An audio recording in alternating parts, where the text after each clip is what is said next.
Let's bring you updates on the outcome of COP27. About 200 countries have struck a landmark deal to launch a fund to support nations affected by climate change. Poor countries had been pushing for 30 years for rich countries to help foot the bill for loss and damage caused by global warming. But critics say the COP27 UN summit in Egypt did not go far enough on cutting the emissions that cause climate change.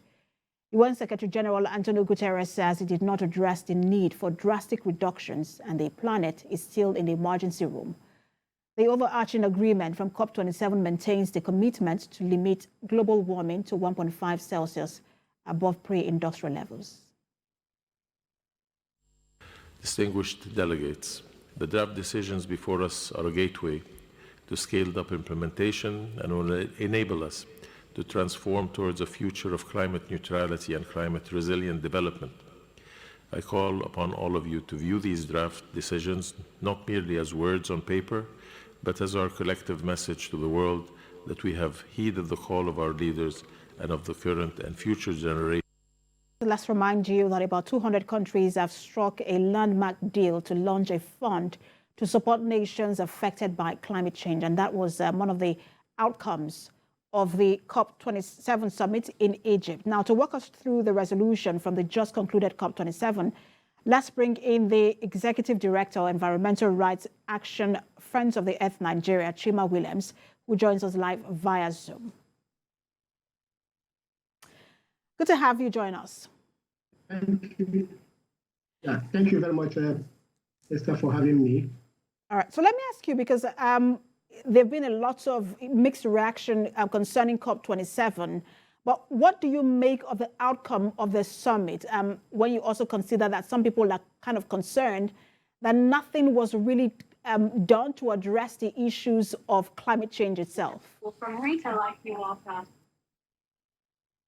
Yeah, for us, as civil society actors and as Africans, and for me in particular, as an African ambassador representing Africa for my being the Goldman Environmental Prize winner 2022 for Africa, from the beginning of the process itself, we had some misgivings because the location of the COP27 itself creates a serious question mark.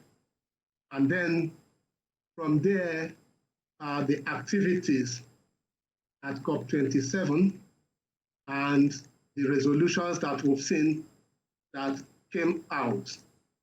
Of course, the most critical resolution for Africa and for Africans is the loss and damage resolution, which at a point was already almost postponed. Discussions on it was already postponed to COP28.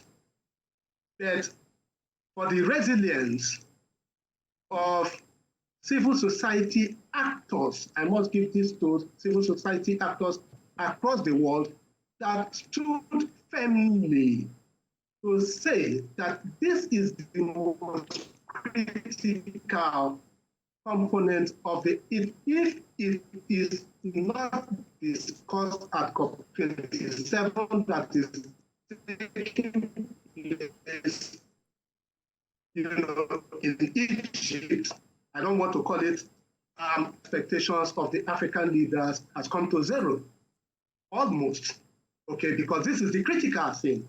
And we are, we have mixed reactions. First is that we are happy that at least it's been brought back, it was brought back to the table and an agreement sort of reached on it. But again, the financial component of it, which is the most critical component of the loss and damage proposition, is empty. Nothing is said as to what will be the contributions from each of the participating countries in filling up the financial needs to propel the attainment of the loss and damage, component. For every other component. All right, Prof. I'm sorry, Mr. Williams, rather. We seem to be having a challenge with your network. It seems to be breaking.